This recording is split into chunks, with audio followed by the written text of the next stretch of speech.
at 6:05 p.m. On Thursday, April 4, 1968, Martin Luther King was shot dead while standing on a balcony outside his second-floor room at the Lorraine Motel in Memphis, Tennessee.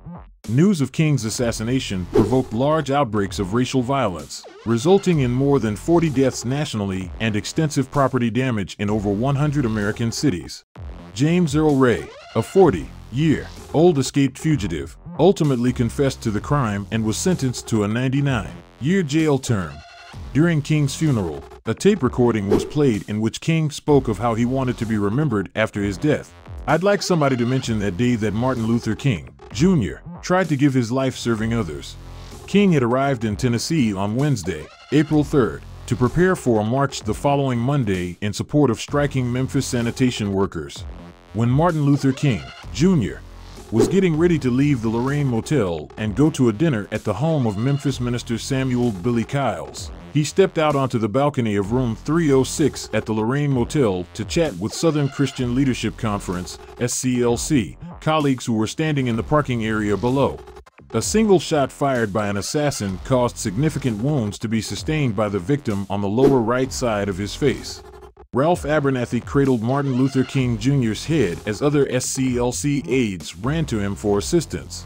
Others on the balcony pointed across the street toward the rear of a boarding house on South Main Street where the gunfire looked to have originated.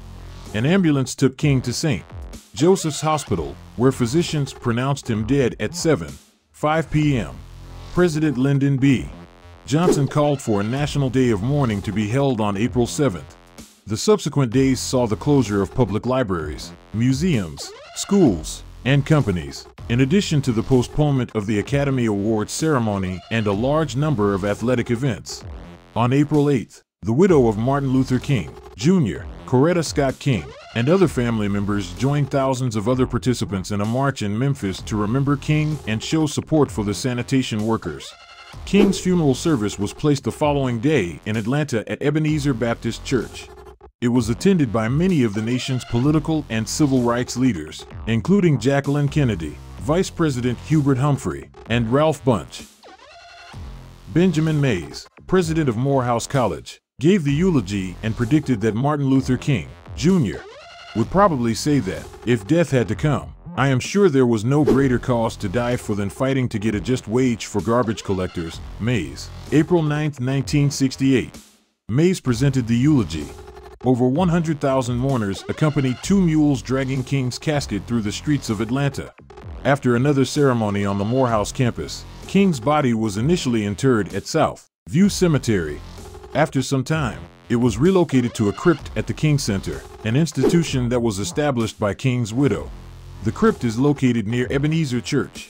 Shortly after the assassination, a policeman uncovered a bundle containing a .30.06 Remington rifle next door to the boarding house. Agents from the Federal Bureau of Investigation, FBI, were able to track down the source of the largest case in the agency's history to a residence in Atlanta.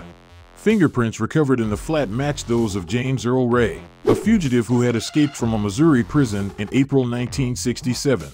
Additional information was uncovered by Memphis law enforcement and FBI officials indicating that Ray had checked into a rooming house on South Main Street on April 4th and that he had taken a room on the second floor that was located next to a shared restroom and had a view of the Lorraine Motel. The identification of Ray as a suspect led to an international manhunt. On July 19, 1968, Ray was extradited to the United States from Britain to stand prosecution. In exchange for Ray's guilty plea to murder charges in March 1969, prosecutors in Tennessee agreed to drop their pursuit of the capital penalty as part of a plea bargain. The circumstances up to the plea eventually became a topic of controversy when Ray recanted his confession soon after being sentenced to a 99-year term in jail. During the years following King's killing, suspicions regarding the soundness of the case against Ray were fueled by revelations of the massive surveillance of King by the FBI and other government agencies. Beginning in 1976, the House Select Committee on Assassinations, chaired by Representative Louis Stokes, re-examined the evidence concerning King's assassination, as well as that of President John F. Kennedy. The committee's final report concluded that Ray may have had co-conspirators. The investigation nonetheless determined that there was no persuasive proof of government cooperation in King's assassination. After recanting his guilty plea, Ray continued to maintain his innocence, claiming to have been framed by a gun smuggler he knew as Raul. In 1993, Ray's attorney, William F. Pepper, attempted to garner public support for reopening Ray's case by conducting a televised fake trial of Ray in which the jury declared Ray not guilty of the charges against him. Pepper's goal was to demonstrate that the case should be reopened. In 1997, members of King's family openly backed Ray's plea for a new trial, and King's son Dexter Scott King endorsed Ray's claims of innocence during a televised jail contact. Despite this backing, Tennessee officials refused to review the case, and Ray died in prison on April 23, 1998.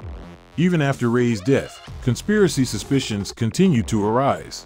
Pepper obtained a symbolic civil verdict of wrongful death in 1999 against Lloyd Jowers, the proprietor of Jim's Grill, a restaurant that was located just across the street from the Lorraine Motel.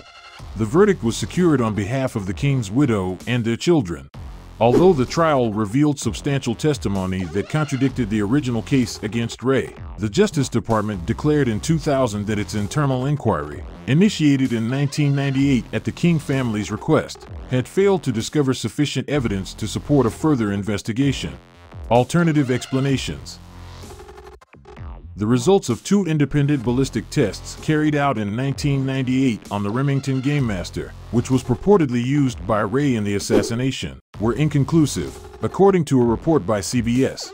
Some witnesses who were there with King at the time of the shooting stated that the shot had been fired from a different area and not from Ray's window. These witnesses thought that the source was a location behind dense shrubbery that was located close to the rooming house. Reverend James Lawson, a friend of King's and an organizer for the Southern Christian Leadership Conference, has hypothesized that the main motivation for the assassination was the Poor People's Campaign's planned occupation of Washington, D.C. Shortly, Lawson also stated during the civil trial that King alienated President Johnson and other prominent government players when he condemned the Vietnam War on April 4, 1967, exactly 1 year before he was assassinated. This was mentioned by Lawson throughout the trial. During the time leading up to his murder, Martin Luther King Jr. may have been the subject of an investigation by the counterintelligence program known as COINTELPRO, and he may have also been observed by several military intelligence organizations working under the guise of an operation known as Lantern Spike. The King family and some think that the assassination was the result of a conspiracy involving the U.S. government, the Mafia, and Memphis police, as alleged by Lloyd Jowers in 1993. They believe that Ray was a scapegoat.